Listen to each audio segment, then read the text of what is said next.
চিন্ময় প্রভুকে তো একদমই বিনা অপরাধে তাকে কারাগারে বন্দি করে রাখা হয়েছে। তাকে তো অতি সত্বর তাকে একদম মানে বিনা শর্তে তাকে মুক্তি দেওয়া উচিত, এবং আমি তো সেটাই চাই, একসঙ্গে সকল সনাতনীদের সেটাই দাবি হওয়া উচিত, চিন্ময় প্রভুকে যেন বিনা শর্তে মুক্তি দেওয়া হয়। আচ্ছা, আমি আপনার কাছে জিজ্ঞেস করব, বাংলাদেশে যে ঘটনাগুলো ঘটছে আপনি কিভাবে মূল্যায়ন করবেন এগুলো? দেখুন, প্রথমত বাংলাদেশে যে একটা সরকার চলছে, ইউনূস সরকার, এটাকে আমরা কোনো সরকারই বলতে পারি না। একটা জামাতের সরকার, একটা দুর্নীতিবাজ সরকার, মানুষকে মানে একটা দেশকে ধ্বংসকারী সরকার। এটা একটা সরকারের মধ্যেই পড়ে না। এই সরকার হাসিনা সরকারকে তাড়িয়ে বাংলাদেশের যা অবস্থা করছে, আজকে বাংলাদেশের মানুষ যে বাংলাদেশ উন্নয়নের শিখরে পৌঁছে গিয়েছিল, সেই বাংলাদেশকে আজকে যে জায়গায় নিয়েছে, সে ক্ষতিপূরণ তো বিগত মানে সামনে আরও 10 বছরেও পূরণ হবে না।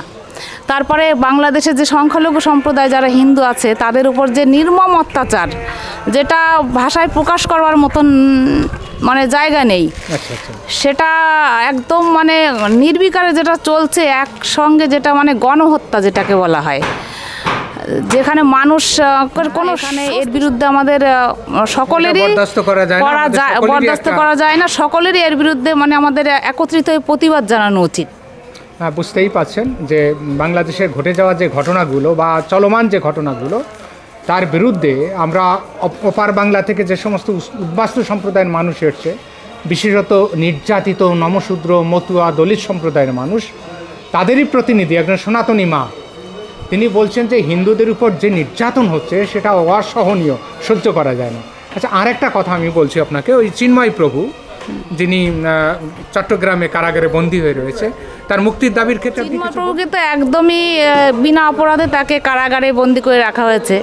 তাকে তো অতি সত্বর তাকে একদম মানে বিনা শর্তে তাকে মুক্তি দেওয়া উচিত, এবং আমি তো সেটাই চাই, একসঙ্গে সকল সনাতনীদের সেটাই দাবি হওয়া উচিত, চিন্ময় প্রভুকে যেন বিনা শর্তে মুক্তি দেওয়া হয়।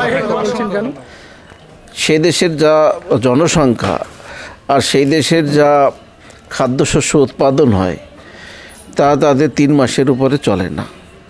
বাকি সব বিদেশে কাজকর্ম করে সেখান থেকে টাকা উপার্জন করে সেই টাকা দিয়ে সব থেকে সস্তায় যদি খাদ্যশস্য, বিভিন্ন আসবাবপত্র পেতে হয়, সেটা ভারতবর্ষ সাপ্লাই দেয়। তো সেটা তারা হয়তো ভুলে গিয়েছে। আর ভারতবর্ষ ওইরকম একটা দেশে মাল সাপ্লাই না দিলে ভারতবর্ষের কিছু যায় আসে না।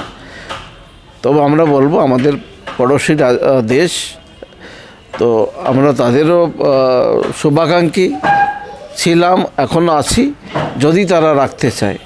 আর না হলে পাকিস্তান যেমন আছে ভারতের সম্পর্ক, সেরকম হবে। আর মাঝে মাঝে সেই আমরা পাকিস্তানের সঙ্গে তো যুদ্ধ করেছি, আর প্রত্যেকবার হেরেছে, সেটা সামনে দেখা যাবে।